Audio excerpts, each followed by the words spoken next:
Alors voilà, tout d'abord pour le moteur AM6, pour le remontage, il faut forcément changer les roulements après chaque ouverture. Et les joints spi, en fonction de leur état. Parce que les fautes sont toujours à peu près accessibles. Donc déjà, pour enlever les roulements, il est en dessous le joint spi. Je prends un truc à frapper, je le bloque sur le roulement et je tape avec le marteau. Ce qui me permet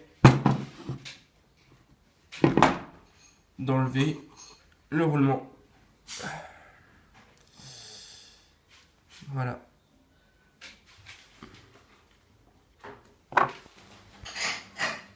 Voilà, alors pour la suite, montage du roulement du broquin qui sera préalablement mis au congélateur et le vilebrequin aussi. On va prendre le bon.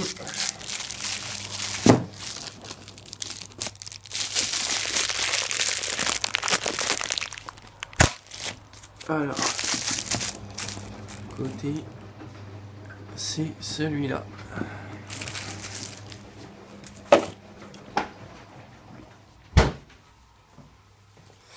Alors l'endroit où il y a écrit SKF, excusez-moi, va du côté Carter en fait. Donc ici, SKF et là, côté Carter. Et puis maintenant, bah, au travail pour l'enfoncer. Généralement, on prend l'ancien roulement puis on tape dessus comme ça. Voilà. Alors le changement du joint spi, ceci est encore une autre histoire. Comme d'habitude, truc à frapper, ce qui est indispensable, et le sortir déjà au maillet, tranquillement, pour pouvoir le remplacer. Après, nous installerons le nouveau joint spi renforcé, qui ira à la place, mais il faudra l'insérer par l'autre côté. Voilà. Alors voilà, une fois qu'il est sorti, on prend le nouveau joint spi, on le met à peu près en place,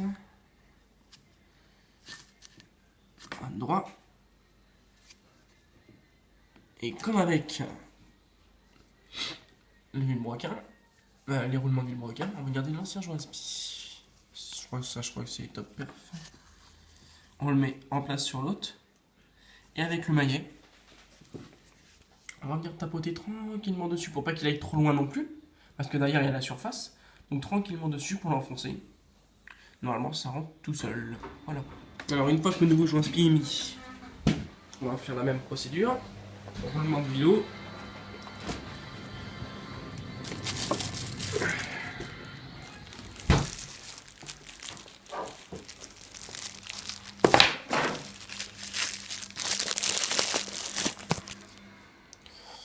On cherche le côté où il y a écrit SKF Explorer, bah, ou les écritures, hein.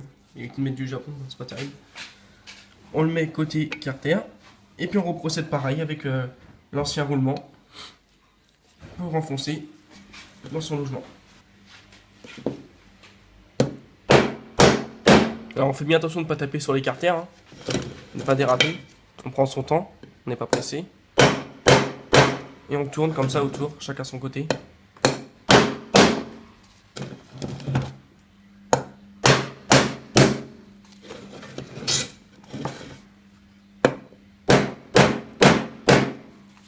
Et ça rentre tout seul comme ils ont été au moins une nuit au congélateur.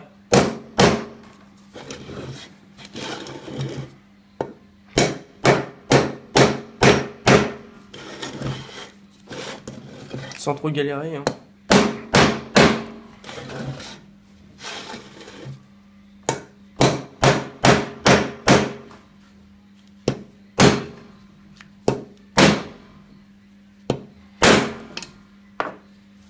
Et voilà, ils sont mis, ils tournent, aucun souci. Voilà, montage boîte de vitesse AM6. Alors, l'arbre primaire et l'arbre secondaire. Les deux fourchettes, une autre fourchette. Les rondelles. Bon, moi, ce n'est pas les mêmes que les vôtres, c'est normal. Alors, la rondelle de l'arbre secondaire vient se positionner sur la cage à aiguille. La rondelle qui va au-dessus, on la met de côté. Après, le petit ressort et la petite bille du barillet. On les met dans leur emplacement. La petite bille, on va la mettre de côté en attendant. Après, là il y a les fourchettes ici. On peut pas se tromper. La fourchette sur l'arbre primaire, on peut pas se tromper. Sur l'arbre secondaire, il y a une fourchette qui est tordue, l'autre non. Celle qui est tordue va en dessous. Celle qui est plate va au-dessus. Après, on prend la boîte de vitesse, on la met comme ça. On la prend en un seul morceau. La mettre en place.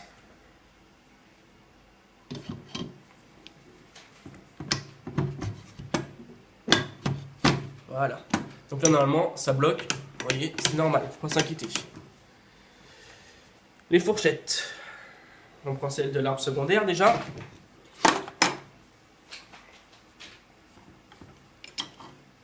On la met dans son emplacement en ressoulevant légèrement la boîte de vitesse.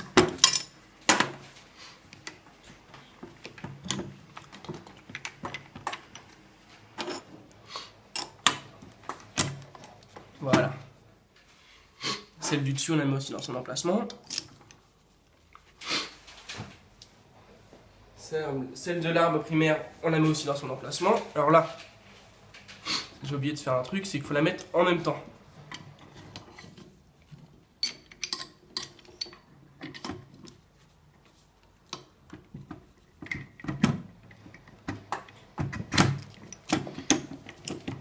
Voilà. C'est simple, hein, vous voyez. Ça bloquera toujours, c'est normal.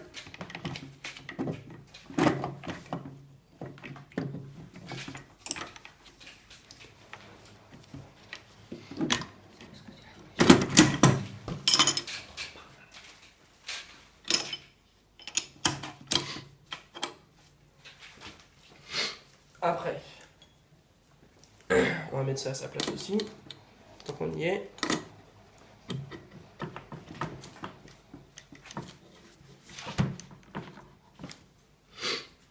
Après, le barillet. On prend la petite bille, on la met à sa place. Alors, en dessous du barillet, il n'y a pas de rondelle, juste au-dessus. Le petit trait, là, on va le mettre de ce sens-là. Il faut soulever toute la boîte de vitesse et l'insérer en même temps.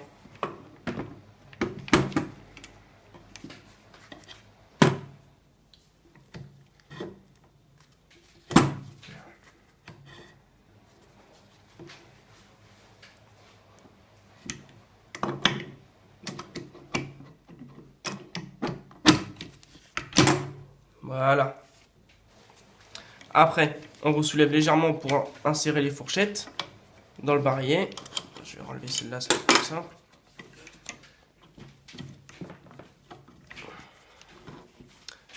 Avec un tournevis.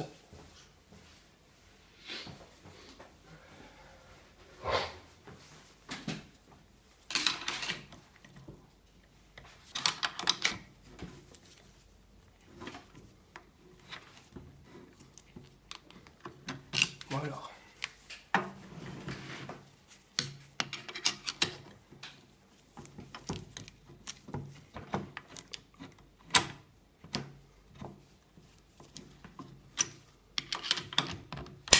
Voilà. Bien appuyer sur le barillet parce qu'il y a la bille et le ressort qui fait son travail. Hein. On remet la deuxième fourchette. On prend l'axe des deux fourchettes et on la met.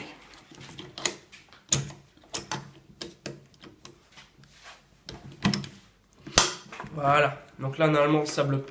Voilà, ça bloque même pas. C'est nickel. C'est que c'est bien fini. Après, on prend la rondelle de l'arbre secondaire, on l'insère.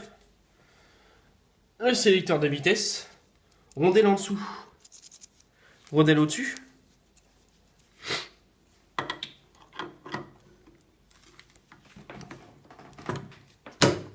Et voilà. La boîte de vitesse est bien montée. Et on voit bien que le petit trait doit être en face de l'axe. Alors voilà, maintenant il va falloir procéder à la fermeture du moteur. Donc le vilebrequin qui est toujours dans le congélateur, on le mettra en dernier moment, parce qu'on va mettre la pâte à joint. Alors la pâte à joint bleue que vous achetez dans le commerce, c'est de la merde. Hein. Faut arrêter d'acheter ça, faut acheter de la pâte noire. En magasin de voiture, pour voiture. L'a acheter, c'est pas censé, ça coûte 18 € je crois. Mais bon, le tube, il fait 4-5 moteurs, quoi. Donc on a le petit bout en plastique. On le met au bout. Puis ben, on passe sur tous les rebords du carter. Proprement. En sachant qu'on met plus vers l'extérieur, si on peut. Parce que le but, c'est pas que ça rentre à l'intérieur, c'est que ça ressorte à l'extérieur. Mais que ça fasse quand même une étanchéité. Voilà. Alors aussi tout à l'heure, après avoir monté la boîte de vitesse, si vous voulez tester vos vitesses, c'est possible. Vous appuyez bien là-dessus, et puis avec la petite barre, vous bougez le barillet, puis vous testez chaque vitesse. Là vous êtes en quatrième, quand on monte le moteur, il faut être en quatrième. Donc là je vais mettre la pâte à joint, après aller chercher le vide broquin, et puis le mettre, l'insérer.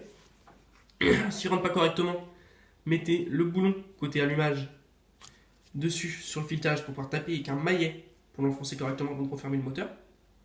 Et puis voilà. Alors voilà, après avoir mis la pâte à joint, on va aller chercher le broquin qui est au congélateur. Bon, il n'y est pas resté longtemps, mais bon. Normalement, ça devrait le faire.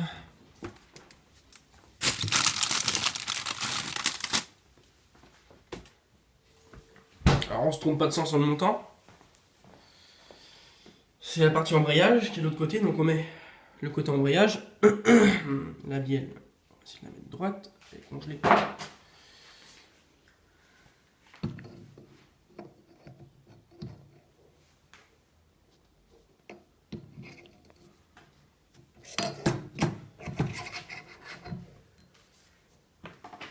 Voilà, comme je dis, il va falloir lui taper dessus.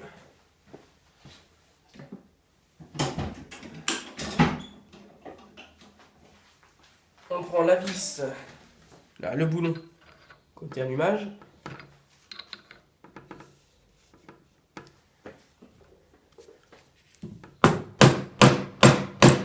Ouais, voilà, je suis au maillet, elle ne veut pas rentrer. On va y aller au maillet.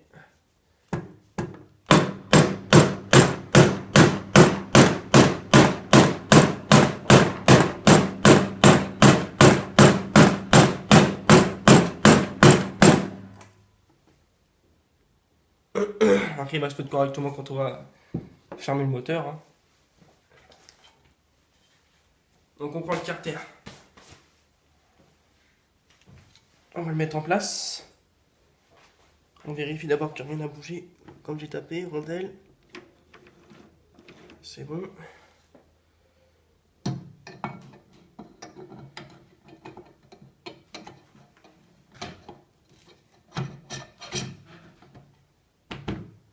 Maillet.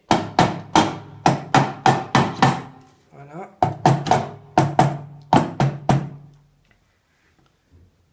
Tout est ok.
On voit rien dessus.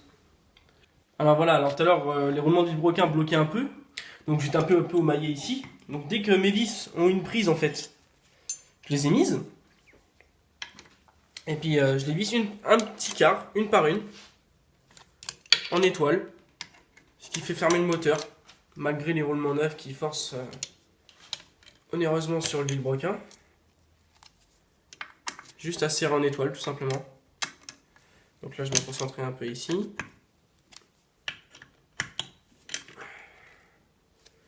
Pas oublier de faire le tour aussi au niveau de la boîte de vitesse.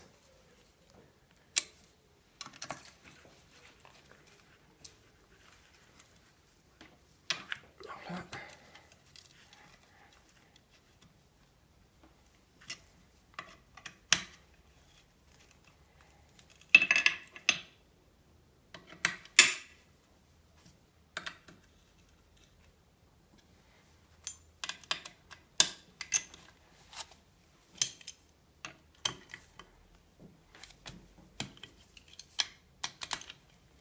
Les vis permettent une meilleure prise. Donc plus de force en fait. C'est assez simple. Ça va juste être un peu long mais bon.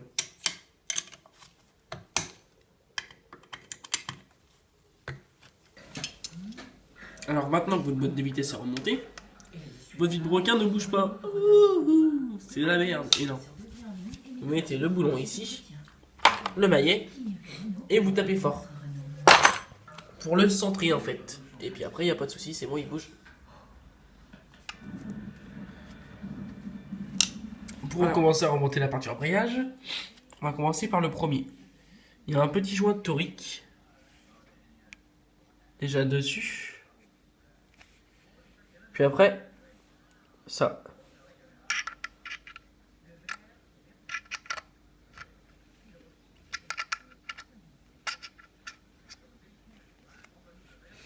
Après, moi, je prends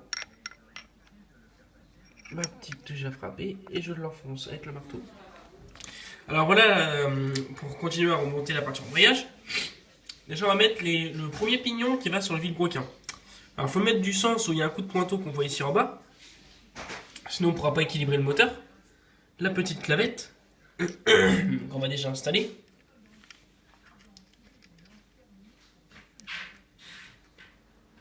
Hop là.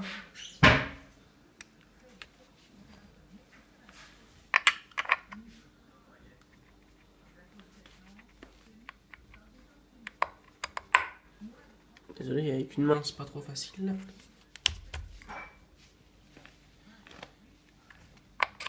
Voilà. Alors le deuxième ici on voit le trou quand il y a le boulon qui vient s'installer après.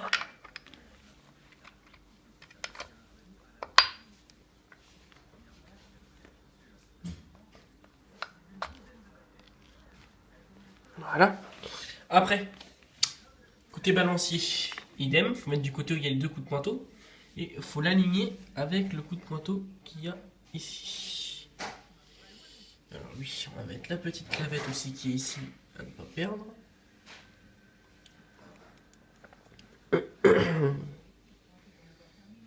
Voilà, on va se mettre.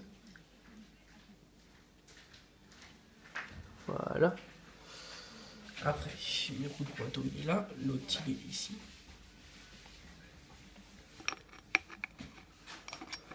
Bref, dans tous les cas, avec une main, c'est pas possible.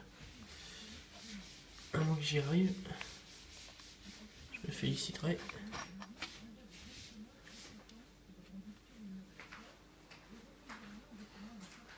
Non, bah, je reviens tout de suite. Alors voilà maintenant le moteur bien équilibré. Avec les clavettes. Ici, une petite rondelle. Ensuite, un boulon.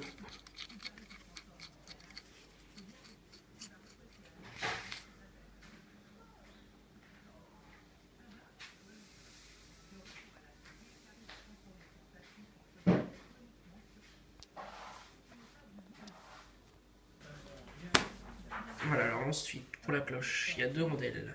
Une crantée, une plate. D'abord la crantée. Avec les dents inclinées vers le bas. Après, la grosse. Après, une autre partie de la cloche. Hop là. Après, une grosse rondelle. Crantée aussi. Ça. Et la rondelle qui permet de resserrer le boulon. Alors, une fois que la rondelle sert à bloquer l'écrou et l'écrou est mis, pour pouvoir serrer la cloche, il faut prendre deux vieux disques, faire des trous et mettre des rivets pour pouvoir la bloquer en fait. Voilà, déjà ça c'est solidaire. Après, vous mettez quelque chose ici pour bloquer le vilebrequin et vous pouvez serrer ici le boulon. Et n'oubliez pas de relever la petite rondelle. Une fois que la rondelle est bien remise, on prend la première barre. Là-dedans. Et après, il y a une petite bille. Alors, moi, ce que je vous conseille, si vous l'avez perdu, c'est de la prendre sur un roulement de roue de vélo. C'est exactement les mêmes.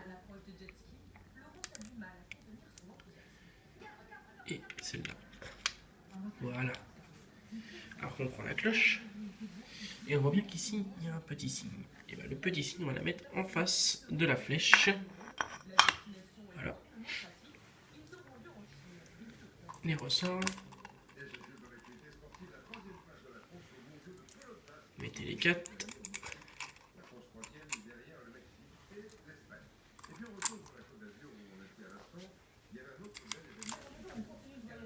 Après vous mettez votre joint.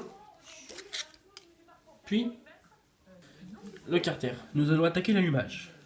Ne pas oublier la clavette qui va se positionner sur le vilebrequin pour éviter que la cloche tourne sur elle-même. L'allumage sur AM6 ne se cale pas, c'est automatique. Bon, on procède au montage. Une fois la platine et le stator mis en place, bien serré, moi je vous conseille de mettre du frein filet dans les petites vis pour éviter qu'elles se dévissent avec les vibrations. La clavette est mise en place. On prend la cloche, on regarde la rainure et on la met sur la clavette pour l'enclencher. Quand c'est fait, on tapote avec un maillet pour l'enfoncer. On met notre boulon. Quelque chose pour bloquer la bielle et on serre et c'est terminé. Après, quand vous avez fait ça, il faudra bien laisser la pâte à joint à l'extérieur pour ne pas faire un appel d'air. La supprimer ici, ici et au niveau du vilebrequin en dessous. Et votre bas moteur est monté.